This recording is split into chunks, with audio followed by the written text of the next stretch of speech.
বাংলাদেশের জলসীমায় ঢুকে ৭৯ জেলে সহ ২টি ট্রলার জব্দের অভিযোগ ভারতীয় কোস্টগার্ডের বিরুদ্ধে। এখনো জানা যায়নি মৎস্যজীবীদের পরিচয়, কূটনীতিক চ্যানেলে উদ্ধারের আহ্বান। ট্রলার অপহরণ হচ্ছে, আমাদের তো হলো সকাল 11 ভারতীয় কোস্টগার্ড নিয়ে গেছে 25 থেকে 37 জন। চিন্ময়ের জামিন নামঞ্জুরের দিন। চট্টগ্রাম আদালত প্রাঙ্গণে হামলা ভাঙচুরের মামলায় ৮ আসামির রিমান্ড। আরও ৪ মামলায় গ্রেফতার দেখানো হলো সাবেক এমপি ফজলে করিমকে। কুড়িগ্রামে মাদকের ভয়াবহ বিস্তার, নেশাজাতীয় দ্রব্যে সয়লাভ সীমান্তবর্তী জেলা। আইন শৃঙ্খলার অবনতি আর নজরদারির অভাবকে দোষারোপ। যেমনটি প্রথম শিরোনামে আপনাদের জানালাম, বাংলাদেশের সমুদ্র সীমা থেকে ৭৯ জেলে সহ ২টি মাছ ধরার ট্রলার ধরে নিয়ে যাওয়ার ঘটনায় এখনো কোনো উদ্ধার তৎপরতা শুরু হয়নি। কূটনীতিকভাবেই এগোতে হবে বলে জানাচ্ছে ভুক্তভোগী প্রতিষ্ঠানগুলো।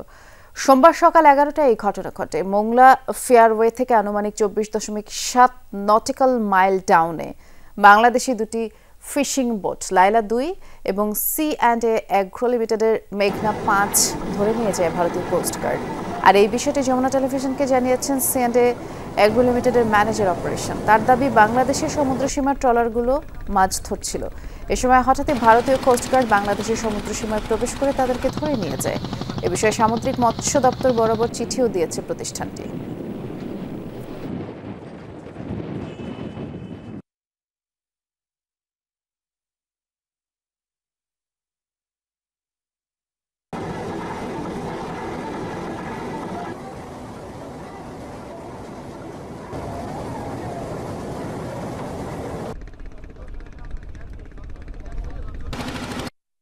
ট্রলার অপহরণ হচ্ছে, আমাদের তো হলো সকাল 11 ভারতীয় কোস্টগার্ড নিয়ে গেছে 25 থেকে 37 জন। বাংলাদেশি জলসীমায় ঢুকে ৭৯ জেলেকে সহ ২টি ট্রলার জব্দের যে অভিযোগ আছে ভারতীয় কোস্টগার্ডের বিরুদ্ধে, আমরা এই বিষয়ে আরও বিস্তারিত জানবো। আমাদের সহকর্মী আল আমিন শিকদার আমাদেরকে জানাবেন এ ব্যাপারে। আল আমিন, নৌযান এবং যে ৭৯ জেলে তাদের উদ্ধারের বিষয়ে কোনো তথ্য পাওয়া গেল কিনা একটু বিস্তারিত করে জানাবেন।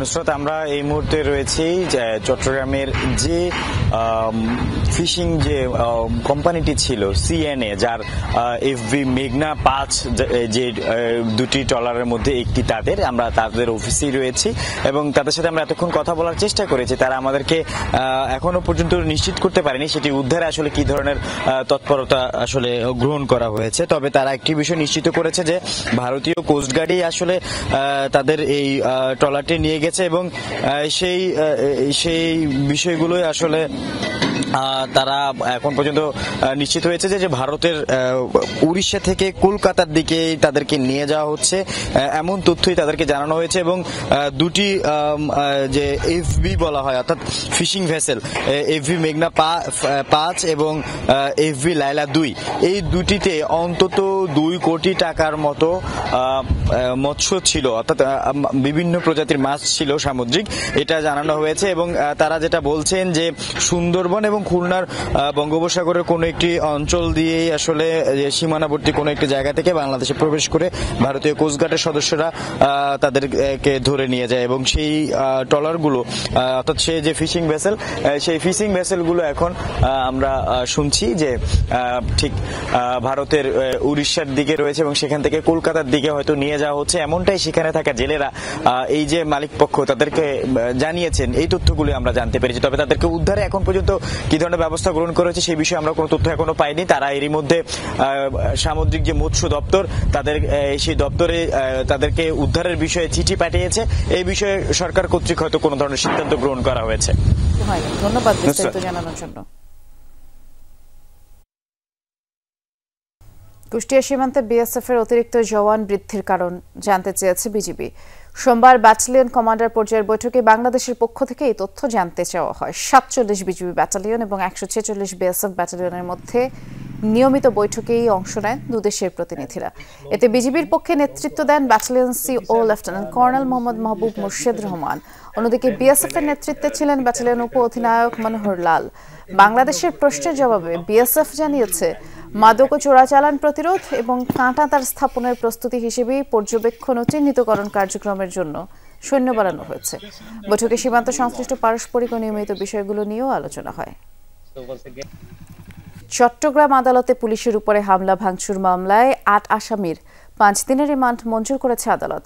চট্টগ্রাম মেট্রোপলিটন ম্যাজিস্ট্রেট আলমগীর হোসেনের আদালতে রিমান্ড শুনানি হয়। এর আগে সকালে কড়া নিরাপত্তায় 8 আসামিকে আদালতে তোলা হয়। আর পুলিশের পক্ষ থেকে 7 দিনের রিমান্ড আবেদন করা হলে শুনানি শেষে আদালত 5 দিনের রিমান্ড মঞ্জুর করেন। গত 26 নভেম্বর সনাতন জাগরণী জোটের মুখপাত্র চিন্ময় কৃষ্ণ দাসকে কারাগারে প্রেরণকে কেন্দ্র করে আদালত এলাকায় পুলিশের সাথে তার অনুসারীদের দফায় দফায় সংঘর্ষ হয়। এ সময় আইনজীবী সাইফুল ইসলাম আলিফকে কুপিয়ে হত্যা করে দুর্বৃত্তরা। এই ঘটনায় এখন পর্যন্ত পুলিশ ও নিহতের পরিবারের পক্ষ থেকে 5টি মামলা দায়ের করা হয়েছে।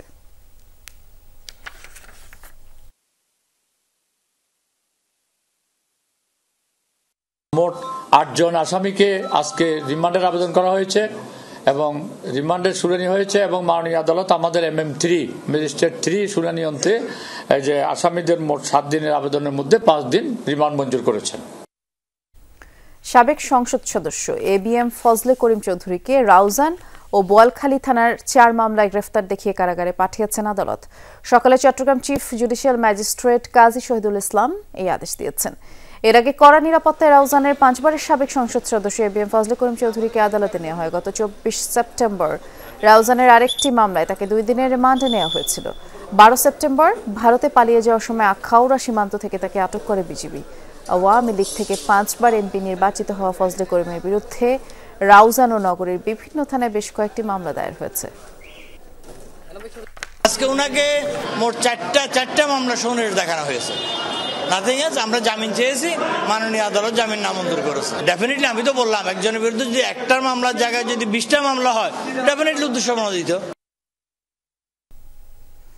আইন শৃঙ্খলার অবনতি এবং সীমান্তে কঠোর নজরদারির অভাবকে কাজে লাগিয়ে মাদকের ভয়াবহ বিস্তার ঘটছে কুড়িগ্রামে।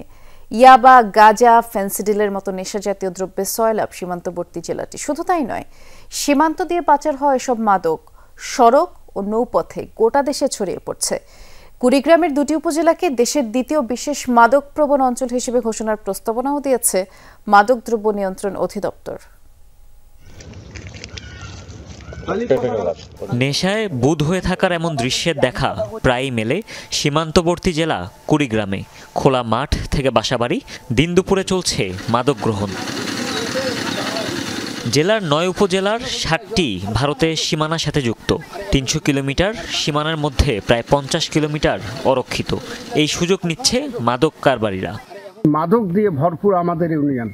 সমস্ত এলাকায় যে যুব সমাজ আছে মাদকে নষ্ট হয়ে গেছে অলরেডি। মাদকের কারণে কিছু উঠতি বয়সী যুবক যারা এরা সেবন করে তাদের যারা যেমন চোরাচুরির বেশি কারবারিটাই বেশি হচ্ছে। স্থানীয়দের অভিযোগ, রাজনৈতিক প্রভাবের কারণে মাদকের কালো থাবা থেকে মুক্ত হচ্ছে না এই জনপদ।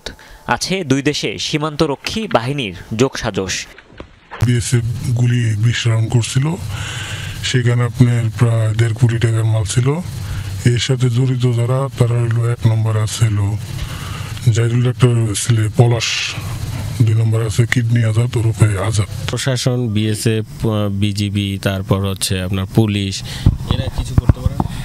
এরা যার মতো আছে, সিন্ডিকেট করা আছে। যেরকম পুলিশ লাইন আছে, বিএসএফ এর লাইনম্যান আছে।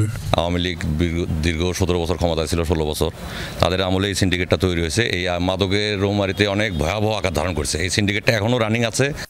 ভয়াবহতা বিবেচনা করে রৌমারী ও চর রাজীবপুর উপজেলাকে মাদক ঝুঁকিপূর্ণ তালিকায় 2য় অঞ্চল হিসেবে চিহ্নিত করেছে সংশ্লিষ্ট অধিদপ্তর।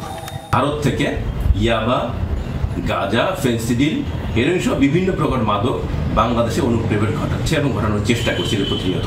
রৌমারী এবং চর রাজীবপুরকে একটা আলাদা বিশেষ মাদক প্রবণ অঞ্চল হিসেবে ঘোষণা করার একটা প্রস্তাবনা ছিল।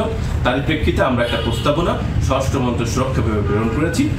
শুধু সীমান্তে তদারকি বা আইনের শাসন নিশ্চিত নয়, মাদক নিয়ন্ত্রণে সামাজিকভাবে সচেতনতারও তাগিদ সচেতন মহলের। হুমায়ুন রশিদ, যমুনা নিউজ। মানিকগঞ্জের ঘিওরের সাবেক ছাত্রদল নেতাকে প্রকাশ্যে কুপিয়ে হত্যার প্রতিবাদে সকাল সন্ধ্যা হরতাল চলছে উপজেলা সদরে। তবে এ ঘটনায় এখনো কোনো মামলা হয়নি। হরতালে উপজেলা সদরের বেশিরভাগ দোকানপাট বন্ধ থাকলেও কিছু যানবাহন চলাচল করছে এবং মরদেহ ময়না তদন্তের জন্য মানিকগঞ্জ মেডিকেল কলেজ হাসপাতালের মর্গে রয়েছে। সোমবার দুপুরে এলাকার আধিপত্য বিস্তারকে কেন্দ্র করে দুই গ্রুপের সংঘর্ষের পর প্রকাশ্যে কুপিয়ে হত্যা করা হয় উপজেলা ছাত্রদলের সাবেক সাধারণ সম্পাদক লাবলু আহমেদকে। এ ঘটনায় আহত 5 জন বিভিন্ন হাসপাতালে চিকিৎসাধীন।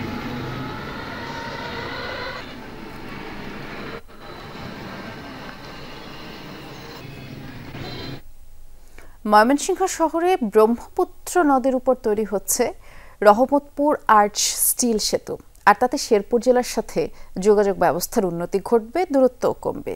কিন্তু থেমে গেছে 1842 কোটি টাকা ব্যয়ে দৃষ্টিনন্দন এই সেতুর নির্মাণ। প্রকল্পের মেয়াদ বাকি মাত্র 7 মাস, অথচ ভূমি অধিগ্রহণ জটিলতায় ময়মনসিংহ অংশে এখনো কাজই শুরু করা যায়নি। এর ফলে কাঙ্ক্ষিত সেতুর ভবিষ্যৎ নিয়েও অনিশ্চয়তা দেখা দিয়েছে। ব্রহ্মপুত্রের কোল ঘেঁষে ময়মনসিংহ শহর, যোগাযোগ ব্যবস্থার উন্নয়নে তৈরি করা হচ্ছে রহমতপুর আর্চ স্টিল সেতু। নগরীর রহমতপুর বাইপাস সড়ককে ব্রহ্মপুত্রের অপর প্রান্তের চর জেলখানা এলাকার সড়কে সংযুক্ত করবে 1471.66 মিটার দীর্ঘ 2 লেনের এই সেতুটি। তবে ভূমি অধিগ্রহণ জটিলতায় থমকে আছে কাজ। যারা কৃষক আমরা বলছিলাম সবাই এতে রাজি না যে আমরা লিজে দিব না, ওনার 6 মাসের জন্য লিজ চায়। এলাকাবাসী সবাই আমরা মিললে আয়া না করছে যে না আবার টাকা দিলে পরে কাজ করবে, আর কাজ দিব না। আমাদের জমিনগুলি সারা টাকাও দিচ্ছে না এবং কি আমরা আবাদ করে খামো যে এইটার সুযোগ সুবিধা পাইতেছি না। 2022 সালের মে মাসে প্রকল্পটির অনুমোদন দেয়া হয়, সম্পন্ন হয়েছে টেন্ডার প্রক্রিয়াও। বলা হয়েছিল 2025-এর জুনে শেষ হবে প্রকল্পের মেয়াদ, তবে অগ্রগতি নেই কাজের। পড়ে আছে ব্লক সহ সেতু ও সড়ক নির্মাণের প্রয়োজনীয় যন্ত্রপাতি। ইলেকট্রিক জিনিস তো সেগুলো অনেকদিন বসা পড়লে আপনার সার্ভিসিং করতে হয়, আবার দেখা গেছে অনেকগুলো ফাঁসপাতি আছে ইলেকট্রিক, এগুলা জং পড়ে যায়। আমরা রিপেয়ার করতেছি, কাজ করার পর যদি এগুলো রানিং হয় তাহলে ইনশাল্লাহ আমরা সামনে কাজ স্টার্ট করবো আর কি। এই প্রকল্পটি নির্মাণে ময়মনসিংহ ও শেরপুর অংশে 2টি করে 4টি প্যাকেজে বাস্তবায়নের পরিকল্পনা গ্রহণ করা হয়। শেরপুর অংশের 40 ভাগ কাজ সম্পূর্ণ হলেও ময়মনসিংহ অংশের কাজ শুরু হয়নি জমি অধিগ্রহণ জটিলতায়। জমি অধিগ্রহণের কাজ চলমান আছে, খুব তাড়াতাড়ি এরা শেষ হয়ে যাবে, তারপর আমরা ইনশাল্লাহ কাজ শুরু করতে পারবো। অত 1-1.5 মাসের মধ্যে আমরা কাজ শুরু করতে পারবো।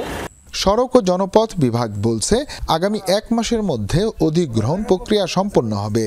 রহমতপুর সেতুর যে ভূমি অধিগ্রহণের কাজ সেটা আমরা ইতিমধ্যে ভূমি মন্ত্রণালয়ে প্রেরণ করেছি, সেখান থেকে অনুমোদন হইলে আমরা পুরোদমে কাজ শুরু করতে পারবো বলে আশা করছি। প্রকল্পের আওতায় রহমতপুর সেতু সহ নতুন 43 কিলোমিটার সড়কটি নির্মিত হলে যানজট নিরসনের পাশাপাশি 2 জেলার যোগাযোগ সহজ হবে। প্রকল্পের ব্যয় ধরা হয়েছে 1842 কোটি টাকা। হুসাইন শাহিদ, যমুনা নিউজ, ময়মনসিংহ। নানা আয়োজনে সারা দেশে পালিত হচ্ছে আন্তর্জাতিক মানবাধিকার দিবস। সকালে সিলেটে চা শ্রমিকদের নিয়ে র্যালি ও আলোচনা সভা অনুষ্ঠিত হয়। নগরীর সারদা হল থেকে শুরু হওয়া র্যালিতে তুলে ধরা হয় চা শ্রমিকদের জীবন ও ঐতিহ্য এবং সেখানে নিজেদের দাবি দাওয়া তুলে ধরেন শ্রমিকরা। পরে আলোচনা সভায় অংশ নেয় বিভিন্ন শ্রেণী পেশার মানুষ। এ সময় বক্তারা সমাজের প্রত্যেক অংশের মানুষের অধিকার নিশ্চিতে রাষ্ট্রের প্রতি আহ্বান জানান। মানবাধিকার দিবসের কর্মসূচি পালিত হয়েছে টাঙ্গাইলে। সকালে প্রেস ক্লাবের সামনে জেলা পুলিশের আয়োজনে এই কর্মসূচি পালিত হয়। উপস্থিত ছিলেন জেলা পুলিশের ঊর্ধ্বতন কর্মকর্তারা। এছাড়া বিভিন্ন পেশাজীবী ও সরকারি দপ্তরের কর্মকর্তারাও অংশ নেন। মানববন্ধনে বক্তারা মানবাধিকার লঙ্ঘন হয় এমন কোনো কাজে না জড়ানোর আহ্বান জানান।